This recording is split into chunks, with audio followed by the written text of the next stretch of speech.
Eh bien, bonjour pour cette deuxième table ronde consacrée à l'évaluation et à la question de la diversité, qui, je vous rappelle, correspondent à deux compétences fondamentales, deux compétences, savoir évaluer et prendre en compte la diversité de nos élèves, deux compétences fondamentales pour les enseignants et a fortiori pour des enseignants débutants. Alors, vous êtes tous partis à l'étranger. Vous avez fait des stages les uns et les autres. Vous allez nous faire part de votre observation, de vos remarques, de vos expériences autour de ces thèmes. Mais peut-être on va prendre quelques minutes, comme on l'avait fait tout à l'heure, pour se présenter les uns et les autres.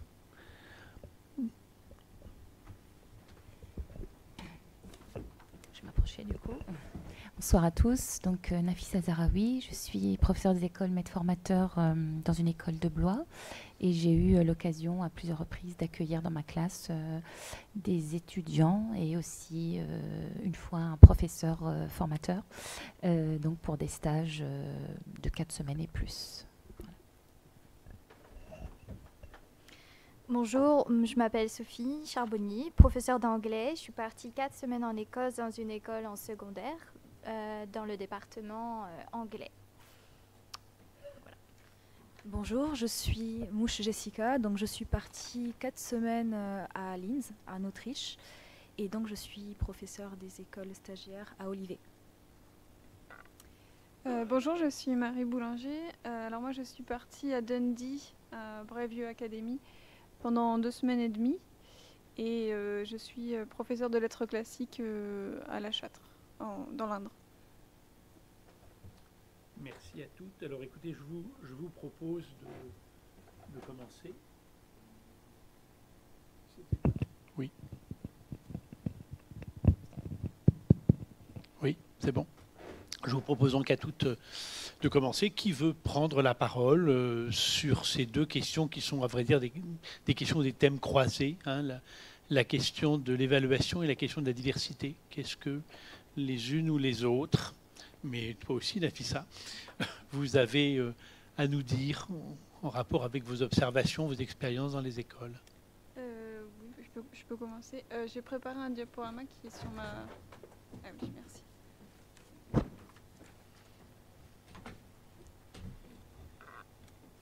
Oui, voilà, donc je suis partie à Braveview Academy, donc c'est une secondary school. C'est-à-dire qu'il y a des élèves de 11 à 16 ans.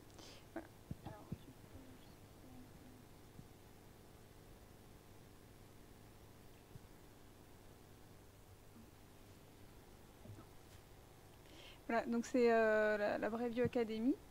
Et en fait, on me l'a présenté tout de suite comme une école qui avait un public donc d'origine modeste, des classes sociales assez basses. Et voilà, parfois le niveau n'est pas toujours très élevé, donc il y a cette difficulté-là. C'est une grosse école. Et du coup, voilà, on m'a présenté ça. Alors, la première chose, au niveau des examens en fait, qu'on passe, c'est qu'il y a différents types d'examens avec différents niveaux. Alors là, en fait, vous avez donc la primary school, donc pour les plus petits, puis ensuite vous avez la secondary school. Et pour les examens, en fait, il n'y a pas de système de baccalauréat où tout le monde passe les mêmes épreuves dans toutes les matières. C'est plutôt un choix, en fait, les élèves choisissent par matière ce qu'ils veulent passer en examen et ils choisissent aussi le niveau de l'examen. Donc il y a différents niveaux, par exemple en français, il y a le National 4, le National 5, le Higher et le Advanced Higher. Et à chaque fois, c'est des difficultés donc, croissantes. Donc des Advanced Higher, par exemple, il y en avait très peu dans l'école où j'étais, des élèves qui passaient le Advanced Higher, dans quelques matières que ce soit. Voilà. Et puis voilà, ça c'était le Getting It Right for Every Child. C'était en fait un programme en Écosse qui permettait aux élèves, qui essayait de favoriser en fait le bien-être. Et du coup, c'était à la fois l'école et la santé qui fonctionnaient plus ou moins ensemble en Écosse. pour essayer d'atteindre le bien-être. C'est vraiment le well-being, le but en fait de ce programme. Donc déjà en fait ça donne une idée du fait que l'école n'a pas seulement le but d'instruire les élèves, et ça c'est vraiment une chose que j'ai remarqué. En Écosse, on insiste vraiment, en tout cas là c'est vraiment ce que j'ai remarqué, c'est qu'on insiste vraiment sur le fait que l'élève c'est aussi un enfant et qu'il se destine à une vie plus tard avec un métier, etc. Et du coup voilà, c'est vraiment là-dessus qu'on insiste en Écosse, d'après ce que j'ai compris. Alors oui, bon, ça c'était les règles. Alors pour présenter rapidement comment se passent les cours. Bon là c'était le déroulé vraiment d'un cours pour tous les professeurs, et c'est vrai que c'était vraiment uniformisé, c'est à chaque fois le même déroulement, avec d'abord les learning intentions, c'est-à-dire on donne aux élèves les objectifs qu'on explicite vraiment tout de suite, et ce sont des objectifs qui sont clairs et qui sont peu nombreux et qui sont concrets. Ensuite, on a learning approaches et questioning, donc en fait le professeur fait son cours, mais avec une phase de questions et de discussion en fait entre le prof et les élèves. Et après, et voilà, c'est justement sur la fin là qu'il y a la question de l'évaluation. Il y a un feedback, c'est-à-dire que le professeur essaie de faire un point sur les acquis des élèves et ce qu'ils ont encore à acquérir. Et puis il y a aussi la self-evaluation, c'est-à-dire que l'élève doit s'approprier en fait sa scolarité et doit s'approprier sa progression scolaire. Et donc réfléchir à tout ce que lui a dit le professeur et vraiment essayer de prendre en main tout ça. Et c'était vraiment dans tous les cours, c'était vraiment uniformisé. Il y avait très peu de, j'ai même pas remarqué d'autres fonctionnements hein, réellement. Donc c'est vrai que toute l'école fonctionnait de la même manière dans tous les cours.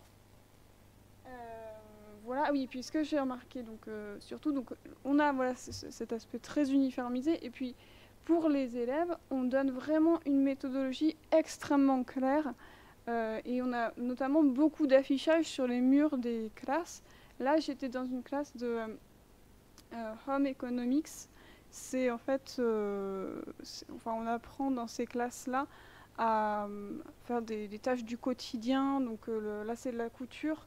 Il y a aussi de la cuisine. Il y avait une discipline comme ça avant, éducation manuelle et technique, je crois. Et du coup, voilà, c'est vrai qu'on a... Oui. Non. Enfin, en tout cas, voilà, Home Economics, ça correspond vraiment à cette matière-là. Et oui, du coup, là, on explicite vraiment, mais point par point, de manière très concrète aux élèves, ce qu'il faut faire. Ça remplace presque le cours écrit. Tout est noté sur les murs. Et pour faciliter la compréhension, et c'est vrai que la méthodologie est toujours expliquée de manière très claire. Voilà, il y a une vraie insistance. En fait, on donne des connaissances, mais on donne surtout toute la boîte à outils avec. Et ça, c'est pour leur permettre, je pense, il y a un étayage énorme pour leur permettre d'essayer de réussir au maximum. Voilà. Voilà. Alors, simplement une petite chose aussi. Alors, sur l'affiche de gauche, vous avez en fait une méthodologie aussi, mais de manière plus théorique, c'est-à-dire qu'on explique aux élèves, c'est encore quelque chose qui est affiché sur les murs de l'école, on explique aux élèves que pour progresser, pour arriver à un stade de création, on a différentes étapes. Donc on a l'étape se souvenir du cours, par exemple, remembering, understanding, la compréhension. Ensuite, on a l'étape d'application, d'analyse, d'évaluation, c'est-à-dire on estime, on essaie de juger les choses, voilà. Et ensuite de création. Et là encore, on essaie toujours de décomposer tout le processus d'apprentissage pour que les élèves sachent en fait qu'ils sont à un niveau, à une étape de leur apprentissage. On essaie vraiment qu'ils aient conscience, qu'ils aient du recul sur ce qu'ils font. Alors parfois, je trouvais que c'était peut-être un peu dense, peut-être pour les élèves, un peu... c'est vrai que c'est beaucoup répété, et je ne sais pas si c'est très concret parfois pour les élèves. Enfin, c'est une manière d'essayer de remettre du sens et de donner du sens, mais parfois c'est vrai que c'est toutes ces étapes, ça peut être un petit peu dense. Voilà, alors sur l'évaluation proprement dite, il y avait un dispositif qui était intéressant, la Redbox Marking. Redbox, c'est un encadré rouge sur une copie en fait. Et alors le principe, c'est que quand on corrige une copie, donc là c'est la correction d'une copie en fait. Alors on explique bien, le professeur explique bien ce qui a été réussi, ce qui n'a pas été réussi, vraiment par compétence, pour que l'élève sache vraiment, voilà, encore une fois, hein, là où il a des points forts, là où c'est un petit peu moins bien, et qu'il sache quoi travailler. Et puis la Redbox Marking, en fait, c'est...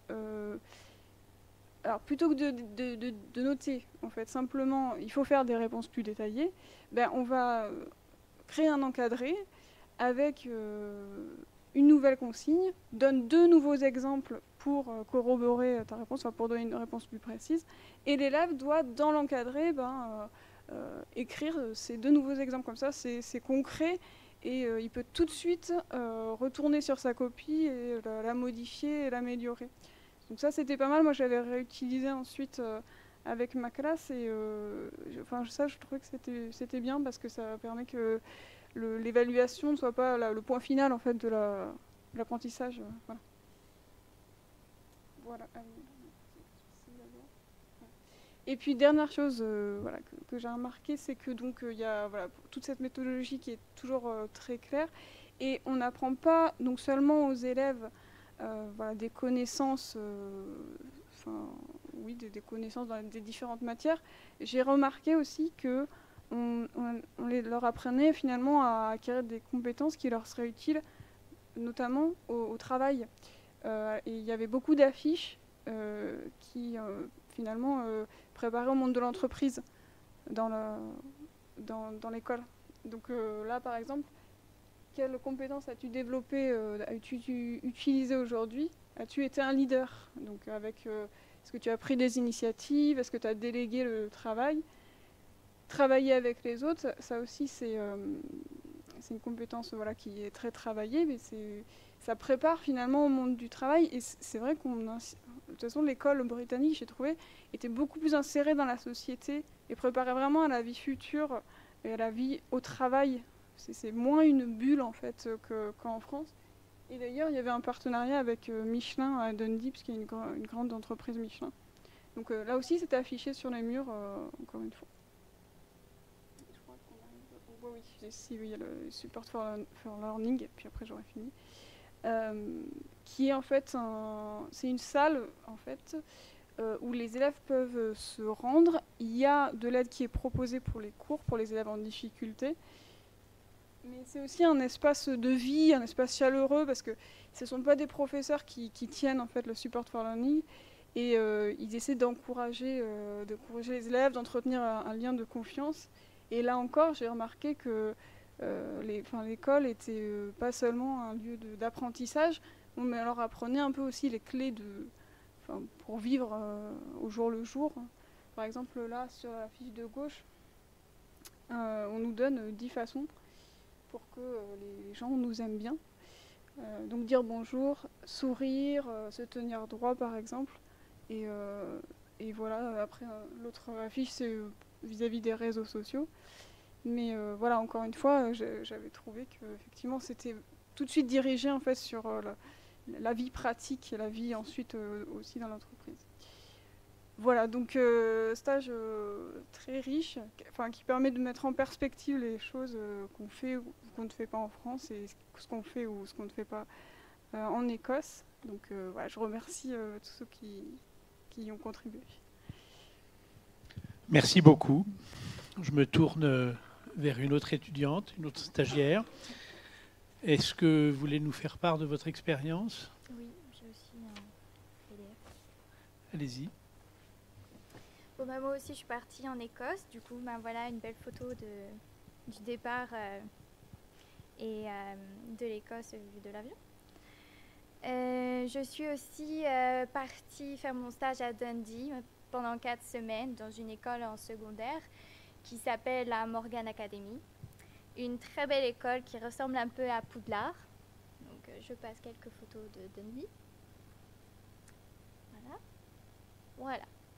Donc ça c'est la Morgan Academy.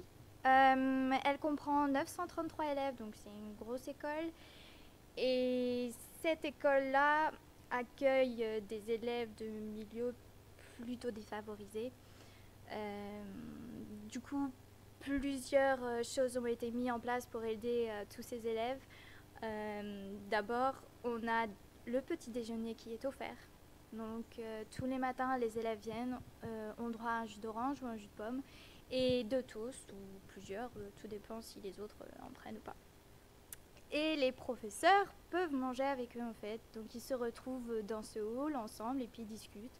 Les professeurs vont voir les élèves et puis leur demandent comment ils vont, comment ils se sentent à l'approche des examens, puisqu'on avait des élèves higher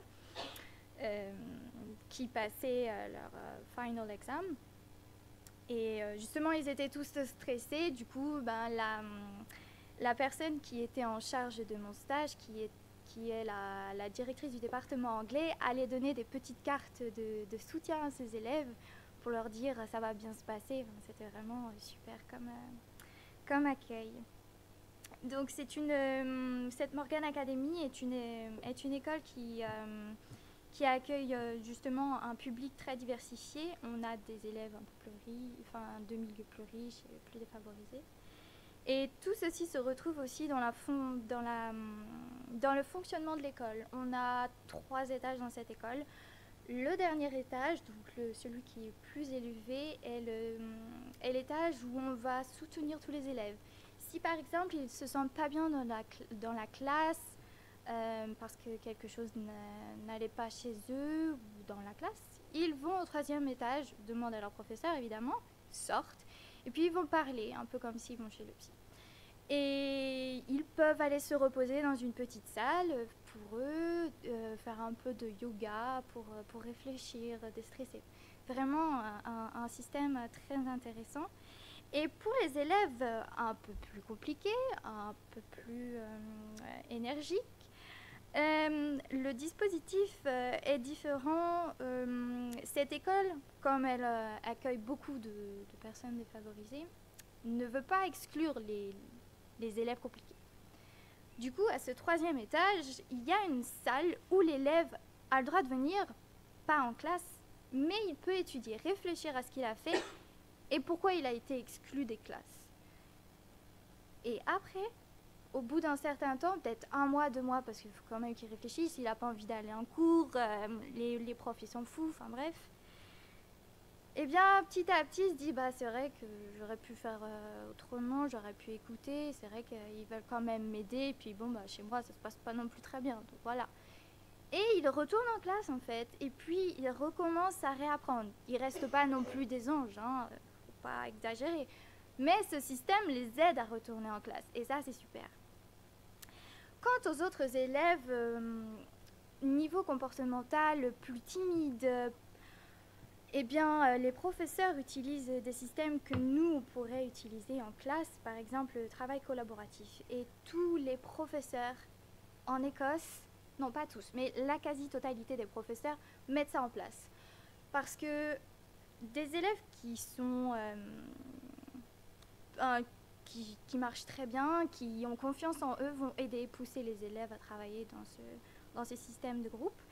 Et comme Charlotte le disait, toutes les tables sont organisées par 4 ou par 6. Et ils travaillent tous ensemble pour collaborer. C'est vraiment génial. Et la limite qu'on peut noter justement pour certains professeurs, c'est qu'ils ont peur aussi de mettre ça en place. Il y a eu des petites discussions par rapport à ça. Et le contrôle des élèves, comme avait parlé Kevin, de perdre sa classe. Parce qu'avec les éléments perturbateurs et puis ceux qui veulent travailler, une des profs avait dit je vous laisse faire le travail collaboratif, moi je reste avec mon contrôle à moi. Donc c'est super aussi, mais on voit quand même que la diversité des élèves fait marcher ou pas une classe après. Niveau travail en soi, en termes de fond, j'ai pu noter en français que nous, on privilégie l'anglais pour enseigner l'anglais. Le français est enseigné par l'anglais, ce qui est un peu problématique. Une fois que mon expérience... je vais recommencer. J'ai voulu essayer de faire pareil que nous en France. Donc, instaurer une classe en français pour des élèves qui doivent parler français. Ce fut un échec total. Ils étaient complètement dépités parce qu'ils n'arrivaient pas à parler, parce qu'ils ne comprenaient rien, parce qu'ils ne pouvaient pas écrire. En fait, ils n'avaient pas les clés pour être vraiment formés au français. Et la plus-value de ce stage, c'est vraiment voir que on doit apporter quelque chose à l'étranger, apporter notre système en fait là-bas pour essayer d'améliorer justement cette vision du français qui est certes difficile, mais si on baigne vraiment, on y arrive plus, comme en anglais. Donc c'est vraiment des pratiques à améliorer de la partie écossaise comme de la partie française. Après, au niveau linguistique, donc on baigne que dans l'anglais pour les professeurs d'anglais. Et les professeurs installent des situations où les élèves sont en interaction constante et ils se sentent en sécurité pour travailler. Et ça, c'est aussi important. Et ce que j'ai bien aimé dans ce stage en Écosse. Je suis un peu très brouillon, mais voilà. Non. Nous vous suivons. Après, ce que je peux ajouter pour ce stage qui fut très enrichissant, c'est cette bienveillance qu'on a pu voir en Écosse. Parfois poussée à l'extrême, je trouve. On nous dit d'être bienveillant. Moi-même, j'installe la bienveillance dans ma classe. Sauf qu'à être trop bienveillant, on en perd aussi sa classe.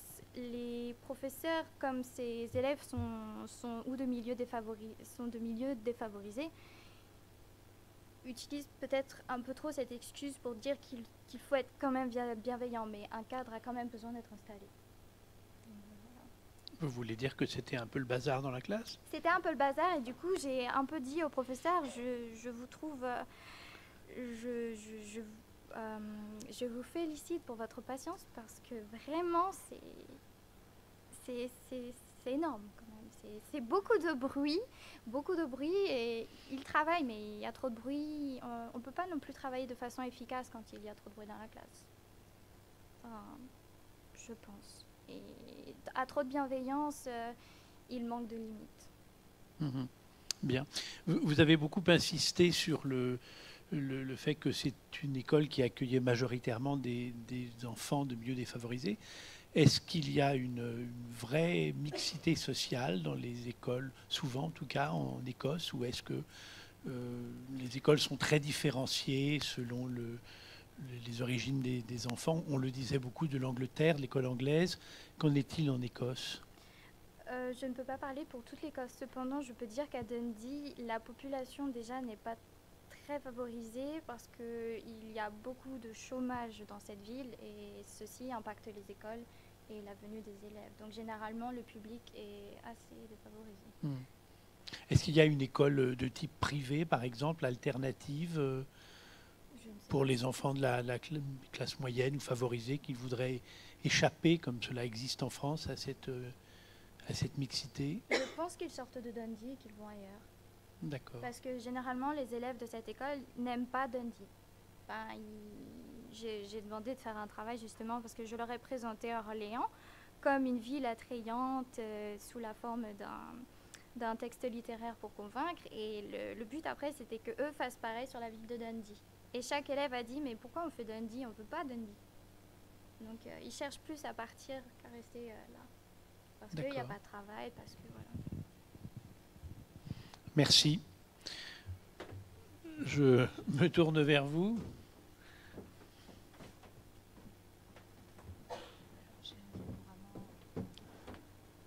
Super. rebonjour. J'ai passé 4 semaines à Linz, en Autriche. Linz se situe à peu près entre Salzbourg et Vienne. Donc c'est la 3e plus grande ville d'Autriche. Et donc nous étions avec Aude dans une école d'application. Cette classe est composée de 24 élèves avec un niveau de 6 à 11 ans parce qu'il y a une élève qui a fait 4 ans au lieu de 3. Et plus Lenny, donc le petit chien tout mignon avec son nounours. Voilà. Donc il y a 3 niveaux. Donc il y a le préscolaire, il y a aussi les Sternekinder, donc les étoiles pour le premier niveau. Et ensuite vous avez les Sonnekinder, donc pour le second niveau, donc les plus grands. Donc voici la classe et le chien.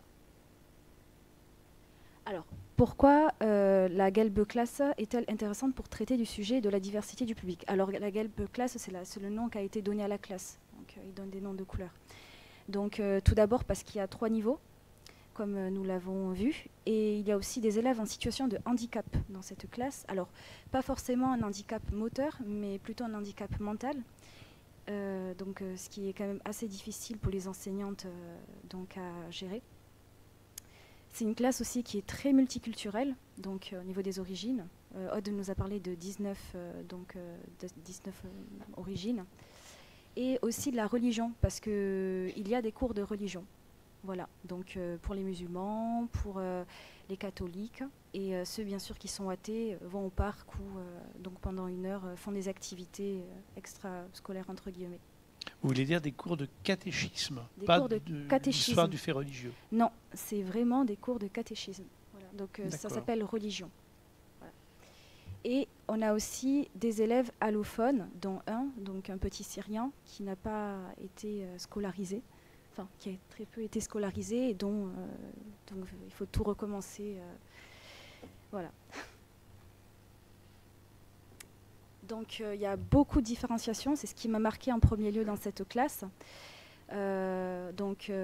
Certes, il y a 3 niveaux, mais en fonction de chaque enfant, les enseignantes font de leur possible pour donner des activités adaptées, quel que soit le niveau.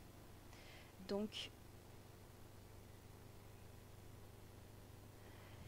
on peut voir qu'il y a aussi des élèves, surtout du niveau le plus élevé, qui ont beaucoup de facilité, donc beaucoup d'autonomie ont été mises en place, des systèmes ont été mis en place, comme par exemple faire constituer un recueil de poèmes, ou bien même se mettre sur l'ordinateur pour le traitement de texte.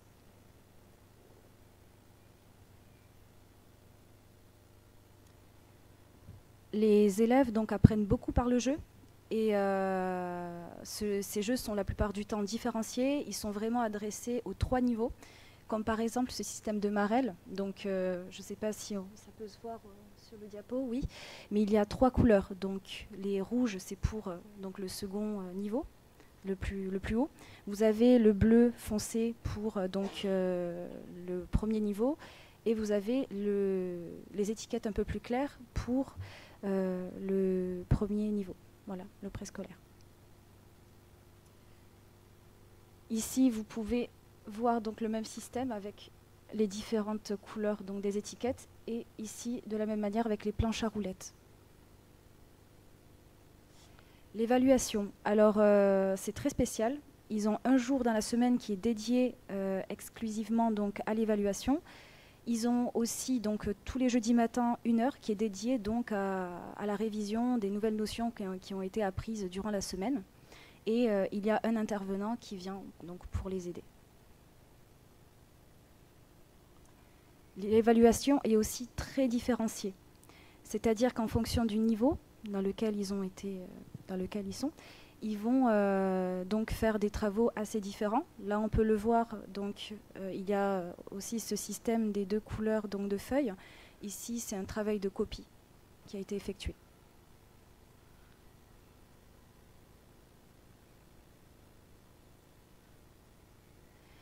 Pour certaines évaluations, nous avons pu voir que que donc, les enseignantes avaient mis à disposition des élèves un système de correction, d'autocorrection. C'est-à-dire que lorsqu'ils avaient fini, ils avaient pour mission d'aller vérifier leurs résultats sur les placards. Donc là, on voit donc, le niveau pour les Sternekinder, et ensuite à côté, donc, il y avait le niveau pour les soleils, donc le deuxième niveau. Alors, il y a aussi beaucoup de temps collectif. Alors, c'est vrai qu'en France, ça paraît assez bizarre de mettre en place des activités donc, assez similaires pour 3 niveaux différents. Mais c'est ce que donc, les 2 enseignantes ont mis en place en EPS. Mais aussi beaucoup en anglais, ou bien même pour les soustractions. Voilà. J'ai aussi oublié de dire que les élèves étaient mélangés. C'est-à-dire que dans la classe, un second niveau peut être assis à côté d'un premier niveau et aussi à côté d'un élève préscolaire. Or qu'en France, on a tendance à voir, lorsqu'il y a un double niveau, donc par exemple les CM1 de ce côté, les CM2 de ce côté. Au début, on a eu un petit peu de mal parce qu'on s'est dit mais comment est-ce qu'elle va se débrouiller, et finalement, ça marche très très bien et il y a un système donc, de tutorat qui se met en place. Les grands donc, aident les petits et c'est très enrichissant. Donc ici, il y a encore quelques exemples. Ils apprennent beaucoup par le jeu.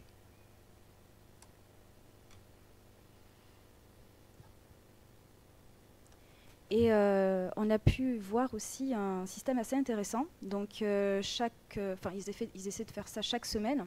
Des élèves, donc volontaires, vont en maternelle et vont donc faire des activités avec les maternelles. Et c'est aussi un système de tutorat. Voilà, donc cette classe, le fonctionnement est vraiment basé sur un système de tutorat.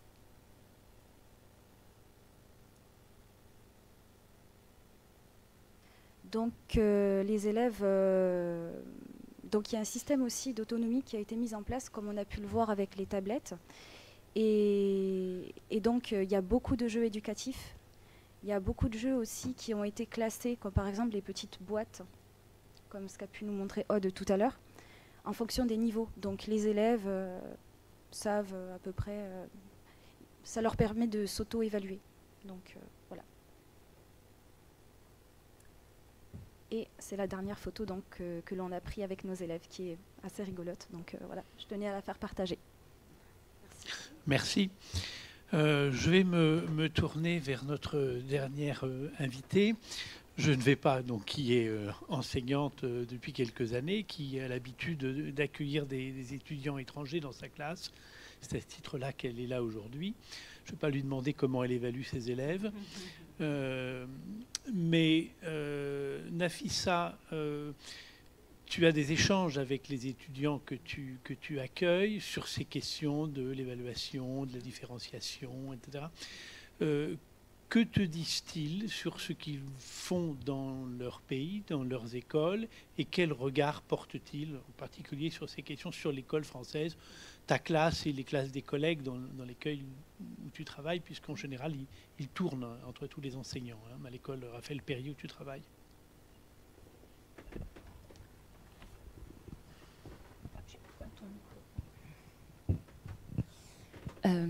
Je vais juste commencer mon propos avant de répondre à ta question, si tu le veux bien, par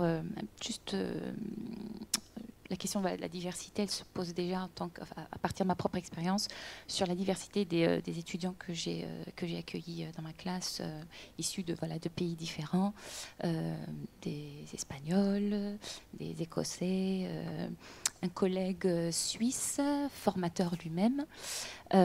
Donc voilà, la diversité du public que j'ai pu accueillir, elle se situe aussi ici. Peut-être rappeler que, je pense qu'on sera tous d'accord pour dire que l'école n'a plus du tout, ou très peu maintenant, ce rôle de simple transmetteur, mais qu'aujourd'hui, il y a une espèce de glissement sémantique concernant les attentes en fait de l'école et vers quelque chose qui serait de l'ordre de la révélation. Essayer un peu plus voilà, la société est est en pleine mutation. Voilà, je ne vais pas revenir sur ces points-là, mais que son rôle aujourd'hui est vraiment d'être révélateur, révélateur potentiellement de talent, je ne sais pas si on peut dire, le mot est peut-être un petit peu fort, mais en tout cas de potentialité chez les élèves, et de susciter chez eux voilà, une curiosité pour une prédisposition artistique ou scientifique ou linguistique peut-être, ou un intérêt particulier pour la culture en général. Et c'est dans ce cadre-là, moi, que j'accepte avec grand plaisir d'accueillir des étudiants, justement pour être dans cette dynamique-là, comme je peux le faire, par exemple, lorsque je mets en place un projet de théâtre où je fais venir un intervenant, où pendant une semaine, les élèves ont la possibilité d'être au contact et de vivre vraiment ce que peut être un projet artistique et théâtral, comme je peux le faire lorsque j'essaye, on parlait d'enjeux, et je crois c'est mon propos là, lorsque je vous dis ça, par exemple d'accès aux métiers scientifiques des filles. Voilà, aussi, je mets en place un projet scientifique où les élèves vont devoir élaborer un projet, le présenter devant un large public, dans un amphithéâtre, etc. Et au même titre, je crois que, en tout cas c'est dans ces dynamiques-là que j'inscris justement le fait d'accueillir des étudiants et aussi des collègues dans la classe, de permettre aux élèves d'être au contact de quelqu'un de natif, d'authentique, d'être vraiment au contact de quelqu'un dont la langue et de sa langue. Je voulais juste dire que c'était dans cette dynamique-là que l'accueil de ces personnes-là se faisait dans la classe. Donc, d'essayer de semer peut-être des petites graines. On ne récolte pas les fruits, ou je ne sais pas si elles germent, ces graines-là, mais en tout cas de leur permettre vraiment de vivre des expériences fortes dans des domaines complètement différents, et à travers, bien sûr, la pédagogie de projet. Voilà, c'était juste un avant-propos. Aussi, juste de rappeler, peut-être, on sait aujourd'hui que nos sociétés, notamment les sociétés européennes, se dirigent de plus en plus vers des systèmes nationalistes, populistes, etc. Et que, effectivement, le fait d'accueillir sans faire de clichés et d'exagérer. Bon, mes propos sont peut-être un petit peu. Pas tous, enfin bon. C'est une tendance qui a l'air de se confirmer dans pas mal de pays, en tous les cas, et qu'il est primordial, justement, dans un monde aussi mondialisé, de permettre à des élèves, puisque je vais parler de ce que je connais, je suis au contact des élèves de primaire, de leur permettre justement cette ouverture-là, en accueillant pendant 4 semaines, c'est quand même quelque chose de... c'est une période importante sur l'école, puisque je suis la référente au niveau de l'établissement, mais sur l'école, d'accueillir donc un étudiant ou un collègue étranger. En ce qui concerne la question de l'évaluation, je vais reprendre des cas précis pour étayer mes propos. Donc j'ai eu l'occasion d'accueillir un collègue suisse, lui-même formateur, donc qui a posé un regard d'emblée critique sur mes pratiques de classe, et notamment au niveau par exemple scientifique, au niveau des mathématiques, où j'étais donc en phase d'activité de découverte au niveau de la division posée, et qui a été complètement outré. Le mot est faible, il a fallu que j'encaisse un peu ces critiques qui étaient assez acerbes sur ma façon de faire, qui, pour ma part, me paraissait, de ce qui se faisait à peu ferait le mieux au niveau pédagogique ou didactique en mathématiques. Donc ça m'a... déjà, voilà, il y a une remise en question qui se fait, et en même temps, ça m'a ouvert l'esprit, et ça m'a permis d'auto-évaluer déjà, comment dirais-je, de remettre en question ma pratique que je pensais plus ou moins experte, hein, avec toute l'humilité qui s'impose, et en me disant, mais la division, ce n'est rien d'autre qu'une succession de soustractions, ça ne sert à rien, même si j'avais mis le sens mathématique, etc., vous imaginez bien, voilà, pour arriver comment dirais-je, à une synthèse des connaissances voilà, qui ait du sens. Et il m'a dit, mais pourquoi tu n'utilises pas la méthode des multiples, la succession des multiples, ça y est, j'ai perdu, la méthode des multiples aidants, voilà, la méthode des multiples aidants. Bon. Voilà, avec des encadrements successifs pour arriver à une somme de quotients intermédiaires pour arriver au quotient final. Bon, voilà. Donc, forte de cette expérience-là, j'ai trouvé donc c'était une forme d'évaluation du coup me concernant de ma pratique, et en même temps, ça a remis en question le sens même que je donnais aux mathématiques, et si bien que l'année d'après, j'ai repris justement sa méthode qui a super bien fonctionné au niveau des élèves, mais je me suis fait tirer un peu les oreilles par les parents parce qu'ils ne comprenaient pas. Et voilà, on ne pose pas du tout la division. Enfin bon, bref, c'est très particulier. Je ne vais pas vous faire un cours là-dessus, hein, c'est pas le propos de ce soir. Mais voilà, donc on parlait évaluation. Ça remet aussi en cause et ça enrichit, ça remet en cause des pratiques que l'on pense plutôt correctes, en tout cas, hein, en tant qu'enseignant et enseignant-formateur. On ose espérer quand même qu'on a quand même des pratiques un petit peu expertes. Et puis, voilà, ça bouscule un petit peu les choses. Bon, ça, c'était pour l'anecdote. Au niveau... Donc, j'ai reçu également une enseignante, enfin une étudiante qui se destinait au métier d'enseignant espagnol.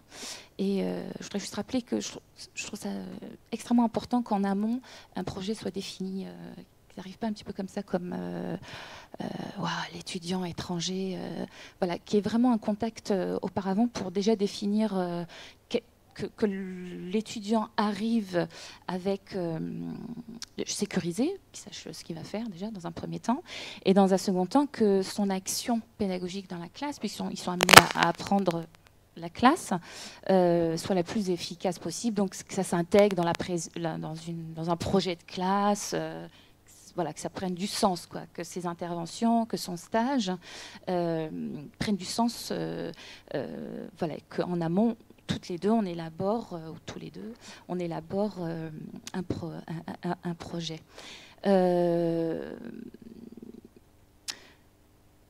Tu me parlais voilà, de la question de l'évaluation.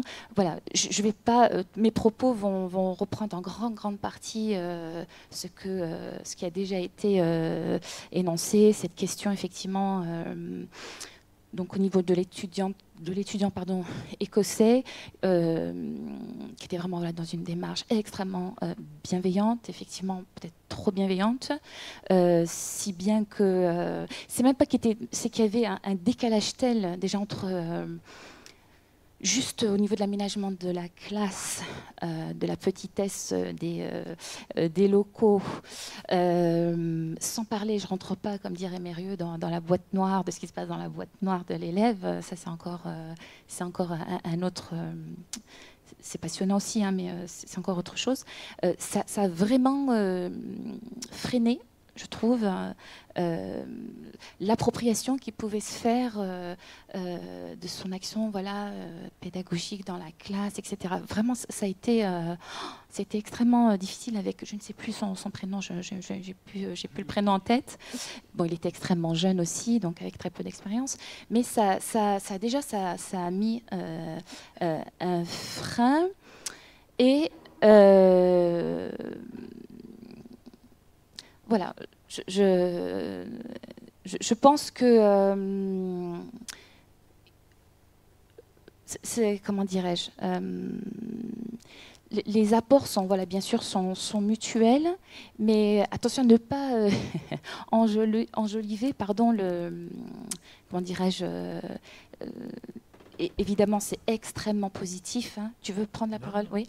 C'est extrêmement positif. Les échanges sont extrêmement enrichissants et dans les deux sens. Hein.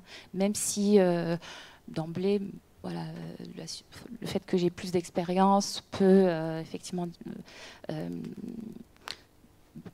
peut laisser à penser que l'étudiant en apprendrait plus de moi que moi de lui. C'est pas du tout, hein, c'est pas du tout le cas.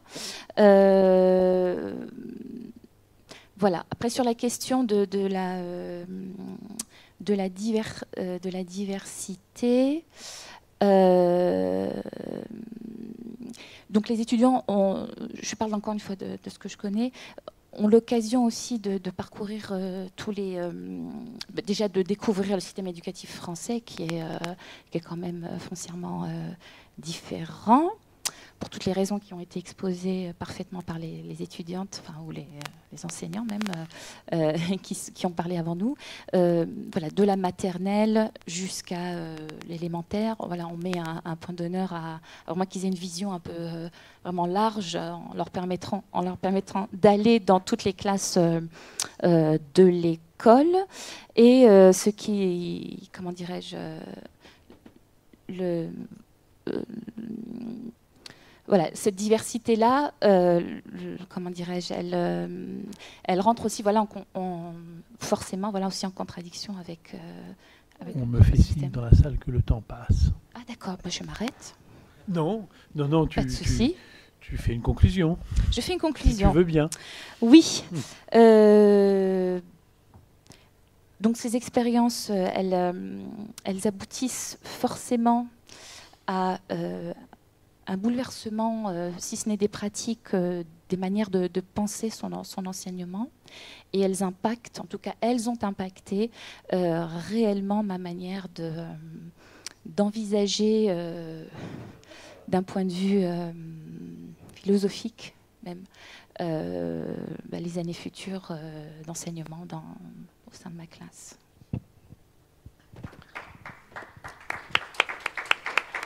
Merci Nafissa.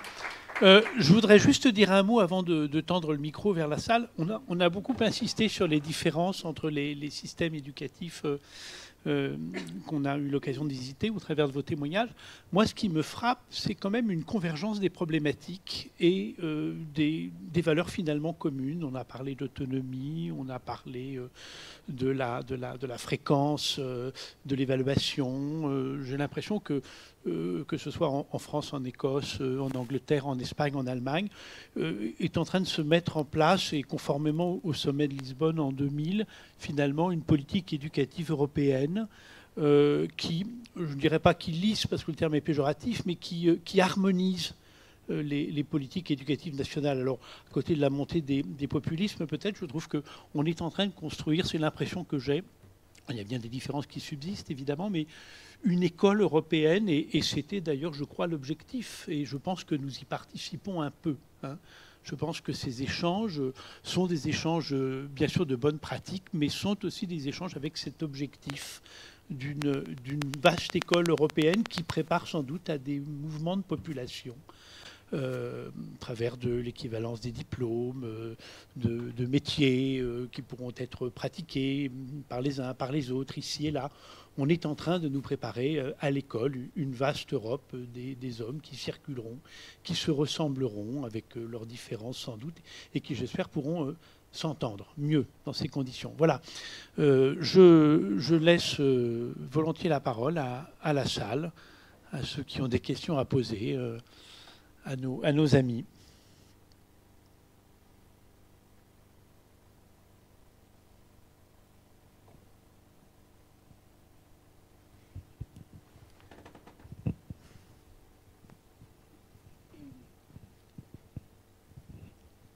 Oui, je voudrais juste peut-être ajouter un petit bémol par rapport à ce que tu dis, qui me semble très optimiste. J'espère que ce sera ça, l'école européenne, mais avec des gens qui circulent, mais précisément, le problème, c'est que c'est de plus en plus difficile de circuler, je crois, dans cette Europe-là, et de l'Europe avec le monde entier qui nous entoure. Et je crois que quelque chose qui me frappe, moi, c'est que la bienveillance, dans ces sociétés anglo-saxonnes, on la voit s'exercer. Mais il faut élargir un peu et puis voir la société telle qu'elle est autour. Et bien souvent, cette société anglo-saxonne, elle n'est pas du tout bienveillante. La loi économique qui règne, c'est pas du tout une loi bienveillante. Donc je suis tout à fait d'accord et j'apprécie beaucoup tout ce qui a été dit, mais je pense qu'il faut garder un esprit critique parce que j'ai l'impression que c'est une école aussi qui cherche plus à ce que l'individu s'adapte à la société. Alors que nous, je pense que l'école française s'est toujours fondée sur une double mission, c'est-à-dire à la fois une école qui cherche à faire rentrer l'élève dans la société, bien sûr, lui donner les normes et les codes de la société pour bien vivre, mais en même temps lui donner un regard critique et une visée d'émancipation. C'est d'ailleurs ce qui fait la tension de notre école, toujours partagée entre ce désir de libérer, d'adapter bien sûr l'enfant, de le faire rentrer dans la société, dans la communauté où on vit, mais aussi le désir de lui donner un esprit critique. Je crois que c'est Condorcet qui disait qu'est-ce qu'il fallait fonder, c'est une école avec des gens qui seraient difficiles à gouverner. Voilà.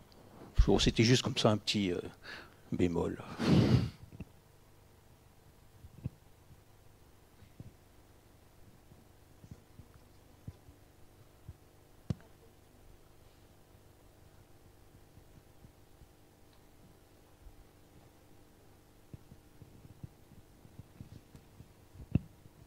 Merci. Donc, avant de vous laisser conclure, puisque je crois que le mot de la fin vous revient, moi juste voilà, un petit mot pour vous remercier. Bon, je ne vais pas vous raconter le quotidien du directeur de l'ESP, tout le monde s'en fout.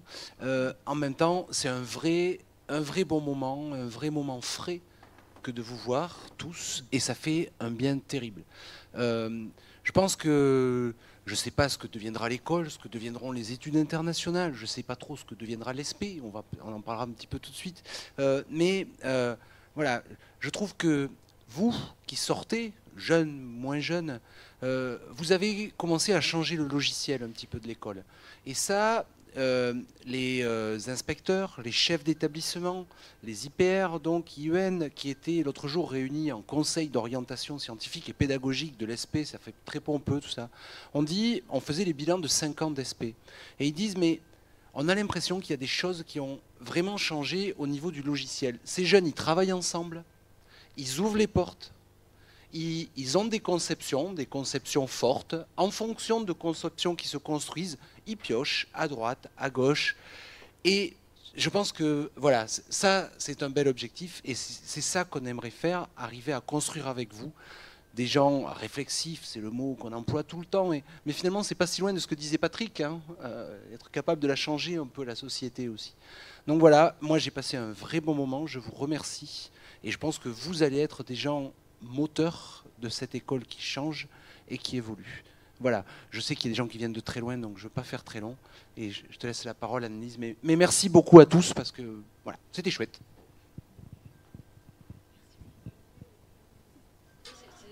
Je veux ça, oui. Ça doit être une alarme, hein. Je sais pas, c'est pas un appel téléphonique là, visiblement. Donc, juste avant de laisser la parole à Madame Depardieu, vraiment, voilà, à nouveau, un très très grand merci à chaque intervenant, chaque animateur. Je renouvelle les remerciements très sincères en fait à chacun qui fait que chaque petit maillon en fait de ces mobilités fonctionne, et en particulier voilà, les directeurs d'école, les enseignants dans les classes, les chefs d'établissement, les enseignants en collège, lycée. Voilà, tout le monde en fait aide énormément pour que les accueils se passent bien. C'est une vraie richesse et c'est un vrai réseau en fait qu'on est en train de construire ici hein, dans l'académie. Un tout petit mot en fait pour dire qu'il y a des perspectives et des choses qui vont encore changer. On souhaite vraiment que sur cette année de stage hein, pour les professeurs stagiaires et étendre au CPE, ça c'est vrai que c'est des choses qu'on vise vraiment asseoir hein, cette mobilité des stagiaires, toujours développer celle des M1 évidemment, mais sur l'année de M2 il y a vraiment quelque chose à faire et c'est très important.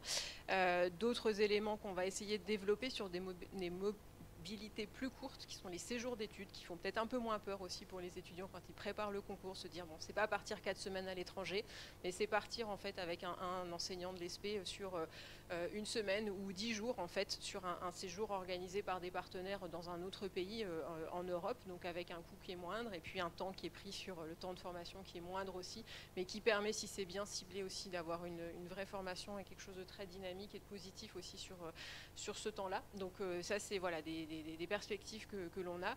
Et puis voilà, on est en attente aussi de savoir si finalement la place du concours, des concours d'enseignement va changer ou pas. Donc vous savez que c'est dans les... Voilà, on en parle beaucoup en ce moment. Donc c'est vrai que si cette place du concours change, ben, ça laisse aussi plein de possibilités sur les années de M1 et M2. Donc nous, on va le prendre au moins positivement du point de vue des RI. Donc ça aussi, ça va amener un certain nombre de transformations. Voilà, donc moi je vais m'arrêter là. Je vous remercie. Et puis donc je tiens absolument donc, à laisser la parole à Viviane Depardieu. Ben, voilà, je t'en prie.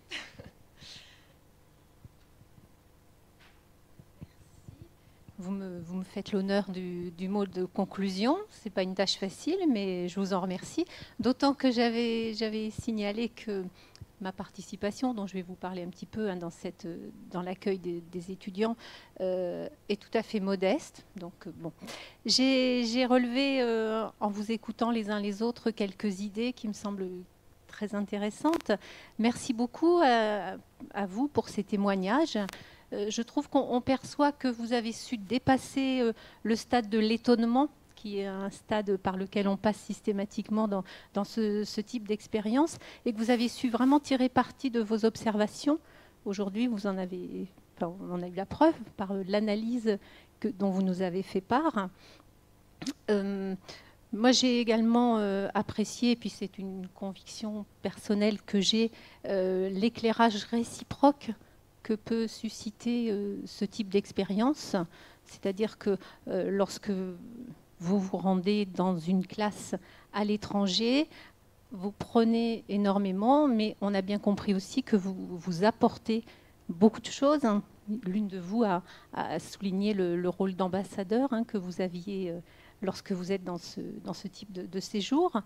Alors maintenant, bon, en ce qui me concerne ici, j'insiste très modestement, effectivement, j'essaie d'être facilitatrice de l'accueil de stagiaires ou d'étudiants ou de professeurs étrangers. À ce titre, je profite de l'occasion pour vous dire que monsieur le directeur académique est très favorable à l'expérience. Voilà, alors ce que j'espère en vous ayant entendu, c'est que de retour dans leur pays respectif, les étudiants que nous avons accueillis pourront faire un témoignage de la même qualité, parce que c'était, enfin voilà, ce serait un bon retour qu'on aimerait bien avoir si l'on était petite souris, ce serait intéressant. Et voilà, en fait, ce que je voulais vous dire. Alors, une idée aussi qui m'a traversé l'esprit en vous écoutant les uns les autres, c'est que on réfléchit beaucoup lorsqu'on parle formation initiale des enseignants à l'aspect temporel des choses. C'est-à-dire, je vous entends beaucoup parler, vous, à l'aspect de nombre d'heures, de nombre d'années de formation. Qu'est-ce qui est le plus profitable finalement pour un futur enseignant ? Et l'expérience dont on vient de parler, elle inclut la dimension spatiale, cette fois, de la formation. Et je me dis, tiens, il y a peut-être une idée à poursuivre, à creuser, hein, ce croisement spatio-temporel. Voilà ce que m'a inspiré tout ça. Merci à vous, merci.